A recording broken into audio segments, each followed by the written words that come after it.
शिरडोन पुलाजवळील शेतातील solar pump साहित्याची चोरी, 40,000चा मुद्देमाल लंपास. शिरोळ तालुक्यातील शिरडोन पुलाजवळ असलेल्या शेतांमधील सोलर पंपाची वायर व कंट्रोलर चोरीस गेल्याची घटना उघडकीस आली आहे. अज्ञात चोरट्याविरोधात कुरुंदवाड पोलीस ठाण्यात गुन्हा दाखल करण्यात आला.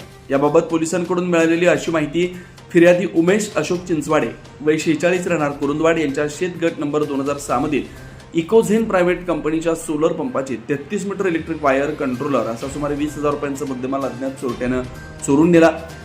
तसेच शेजारील शेतगट नंबर 2016 मधील बाबगोंडा शिवगोंडा पाटील वय 77 राहणार कुरुंदवाड यांच्या right water solution India limited कंपनीच्या सोलर पंपाची 33 मीटर इलेक्ट्रिक वायर कंट्रोलर हे देखील चोरीस गेले. त्या साहित्याची किंमत ही सुमारे 20,000 रुपये असल्याचं सांगण्यात आलं. 5 मे रोजी सायंकाळी 7 वाजल्यापासून ते 6 मे रोजी सकाळी 8 वाजेपर्यंतच्या कालावधीत ही चोरी झाली असल्याचा अंदाज आहे. एकूण 40,000 रुपयांचा मुद्देमाल अज्ञात चोरट्यानं लंपास केलाय. या प्रकरणी कुरुंदवाड पोलीस ठाण्यात गुन्हा दाखल करण्यात आलाय. पुढील तपास पोलीस नाईक भातमारे करतात.